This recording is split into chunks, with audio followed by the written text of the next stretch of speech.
Лиля Велиева работает в редакции газеты «Мираба», ведет страницу на крымско-татарском языке. Издание хоть и молодое, но уже у многих на слуху. Выходит еженедельно, 1000-ным тиражом. Здесь есть страничка для детей, рубрика, в которой печатаются письма читателей. Газета «Мираба» является билингвальной. Страницу на крымско-татарском языке готовлю я.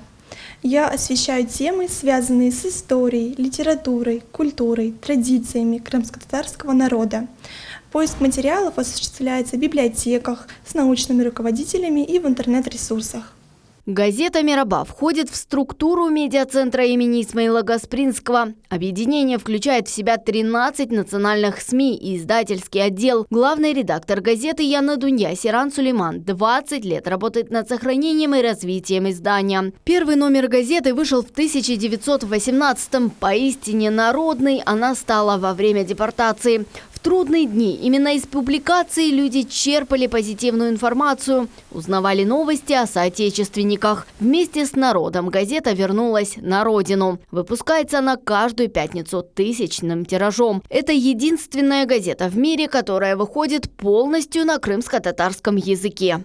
Некоторые материалы нам присылают на русском языке. Мы это переводим и после издаем. А наши сотрудники пишут только на крымско-татарском. Мы стараемся осветить все отрасли – язык, литературу, искусство. Уделяем внимание и детям. Все эти темы можно увидеть в нашей газете. В штате медиацентра имени Исмаила Гаспринского более 50 сотрудников. Ежедневно они принимают заявки на издание, вычитывают рукописи, контактируют с авторами, готовят иллюстрации и обложки. Путь от текста, написанного на бумаге, до полноценной книги порой занимает несколько месяцев. Однако желание сохранить и передать историю в будущее – стимул для многих достижений. Был создан медиацентр для того, чтобы помочь национальным общинам, народам Крыма создавать и укреплять свой язык, свои знания своего языка. Для этого, конечно, нужны средства массовой информации и книги.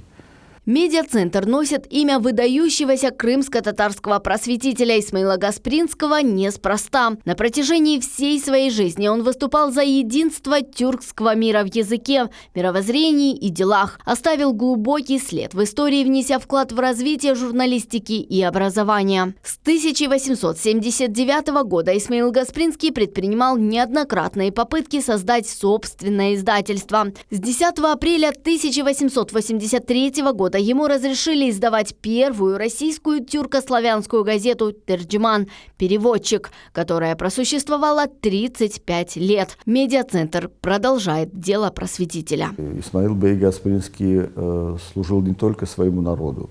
Он служил, во-первых, всему тюркоязычному миру, и, кроме того, его деятельность в рамках Российской империи славилась повсюду, потому что его принимали не только человека, который может поднять уровень и образовательный ценз своего народа, но и очень много делал для того, чтобы интегрировать тюркские народы в Российскую империю. За 7 лет существования медиацентра было издано 194 книги на русском, крымско-татарском, армянском языках. Среди национальных СМИ газеты «Мираба», «Яна Дунья», «Таврика», журналы «Йылдыз», «Наш Крым», «Арза» и многие другие.